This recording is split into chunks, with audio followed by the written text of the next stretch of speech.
मध्य प्रदेश के बाद अब छत्तीसगढ़ भी यूसीसी की राह पर आगे बढ़ चला है। रायपुर में यूसीसी कमेटी की महत्वपूर्ण बैठक हुई। यूसीसी लागू करने के प्रारूप पर चर्चा इस बैठक में की गई है। इतना कि नहीं, जस्टिस रंजना देसाई कमेटी की ये बैठक बेहद खास और अहम मानी जा रही है। Retired IAS Shatrughan Singh, M Kirawat इस बैठक में मौजूद रहे। वकील मोहन पवार, ज्योतिरानी सिंह भी इस बैठक में शामिल हुई हैं, जिन्होंने इस यूसीसी के छत्तीसगढ़ वाले प्रारूप को लेकर मंथन किया है। क्या यह प्रारूप मध्य प्रदेश, उत्तराखंड और गुजरात से अलग होगा? क्या इसमें कुछ नए प्रावधान एड ऑन होंगे? क्या उत्तराखंड, गुजरात और मध्य प्रदेश के प्रारूपों से कुछ चीजों को हटाकर इसे नया बनाया जाएगा? इस पर मंथन यहां पर होता हुआ नजर आया है। लेकिन एक और बड़ी जानकारी, मुख्यमंत्री विष्णुदेव साय ने बड़ा बयान दिया है। शीतकालीन सत्र में यूसीसी पेश होगा, यह सीएम ने कहा है। यूसीसी में कोई नुकसान नहीं है, यह सीएम ने कहा है। यूसीसी पर पीसीसी चीफ दीपक बैज ने सवाल खड़े किए हैं।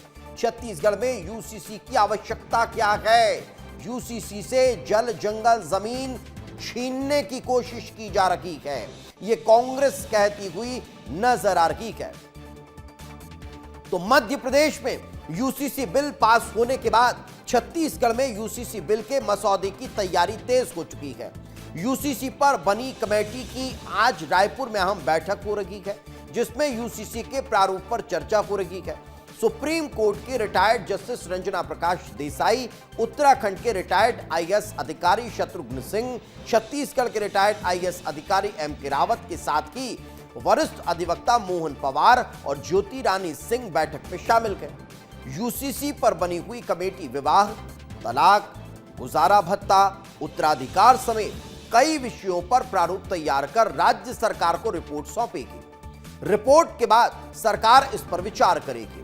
यूसीसी को लेकर मुख्यमंत्री साय ने कहा कि शीतकालीन सत्र में यूसीसी बिल सदन में पेश किया जाएगा। वहीं दीपक बैज ने कहा कि छत्तीसगढ़ में यूसीसी की कोई आवश्यकता नहीं है। यूसीसी लाकर सरकार आदिवासियों के जल, जंगल और जमीन छीनकर उद्योगपतियों को देने का रास्ता खोल रही है। छत्तीसगढ़ में भी यूसीसी लागू होगा और इसके लिए डॉक्टर देसाई की अध्यक्षता में कमेटी बनी है और उसका पहला बैठक है। और हमको लगता है कि आने वाले शीतकालीन सत्र में हम लोग भी यहाँ पर यूसीसी पास करा लेंगे। यूसीसी लाकर आदिवासियों के अधिकारों को हनन करना चाह रहे हैं, ये बर्दाश्त नहीं करेंगे। छत्तीसगढ़ में यूसीसी की जरूरत नहीं है, बल्कि सरकार जन कल्याण का काम करे और अपराध रोकने के लिए काम करे। और यूसीसी की बिल्कुल भी छत्तीसगढ़ में आवश्यकता नहीं है।